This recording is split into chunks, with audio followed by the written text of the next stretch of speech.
business is not for everyone. A lot of people think or listen to all these motivational speakers and they believe them. They believe them when they say business is everything. They believe them when they say that there's no other way but business. But no, business is not for everyone. Actually, most people who start businesses fail. A lot of businesses fail. At some point, it can almost be a gambling game. Although it's not a gambling game, it's a skill game. It's a game that you have to know your numbers. You have to know to have the skill to do business. It has to be in you, basically. A lot of businesses don't even make to $50,000 a year net profit. A lot of them don't make it to six figures. When you decide to do business, you have to first of all decide to be totally committed to it. You have to really know why. You have to really know how. And what's the big why that's driving you to do the business? Is it because you think everyone else is doing business? Is it because you think it's the coolest thing to do right now? Because in the world today, like it was really cool to play basketball back then and really cool to listen to rap music. Today, it seems so cool to have your own business, to call yourself an entrepreneur. See, the definition of an entrepreneur is not just owning a business and running a business. If you own and run your own business, you're basically self-employed. You're still employed. So you're just self-employed. There is no freedom there still. An entrepreneur is someone who has employed people, and you don't have to be present in your business for it to keep on running. You can leave your business today and go away for 1 year and just keep up with a phone call every day, and you find your business running a year later. You see, we lie to ourselves when we say business is everything.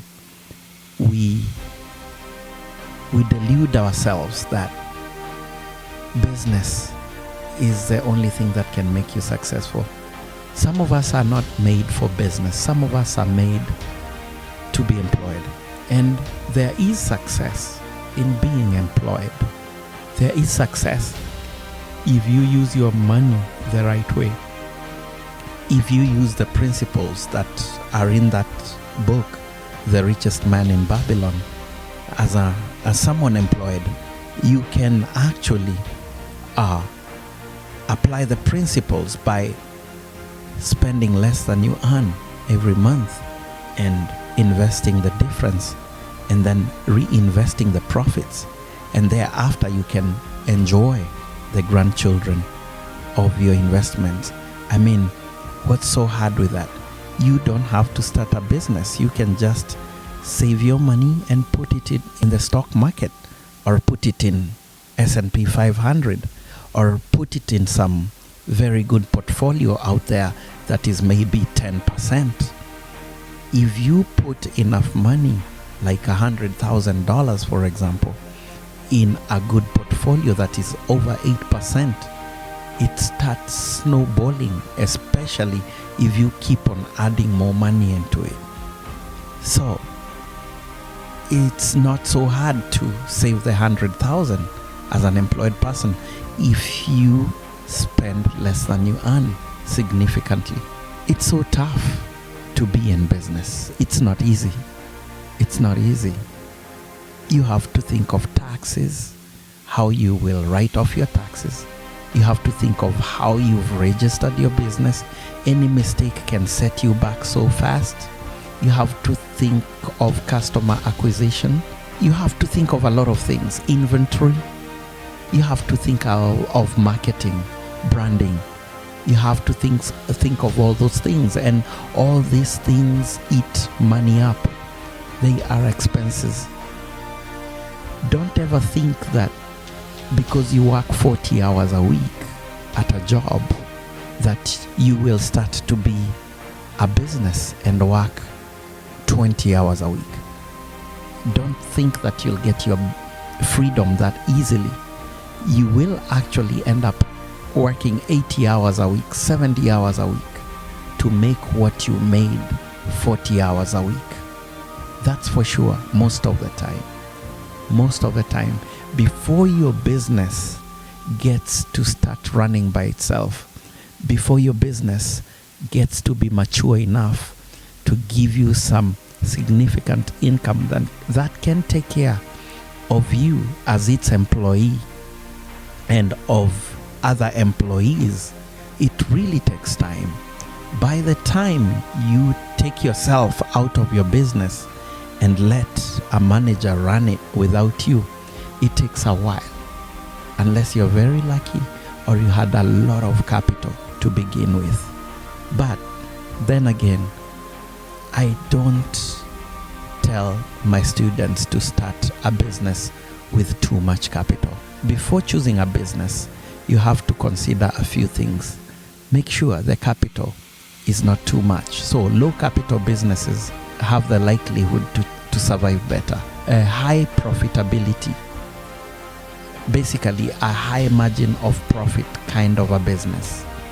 For example, filming, for example, marketing agencies, they have very high profit margins. Such businesses will do good. Low risk businesses will do good. So for your very first business, you have to choose your business wisely. Don't choose with just your emotion. Of course, go for something that you like, something you might be passionate about. Because when you do something you're passionate about, you will become very good at it. If you do something that you're not passionate about, you'll still be good at it, but not extremely good at it. And you will be more fulfilled at the end of the day when you do something that you're passionate about. But always make sure you balance passionate and profitability. Don't go doing a business that you're passionate about and yet you know it is not viable in your environment at the moment. Starting a business requires a lot of energy in your mind. It requires a lot of emotional intelligence. It requires a lot of practicality in terms of your thinking. If you lack those things, don't dare to start a business. Starting a business will require you to have some extremely good patience and an extreme work ethic, because you will work harder than you used to work at your job. Believe it or not, a business is not for everyone, but I can still maintain and say a business is one of the best things you can get into.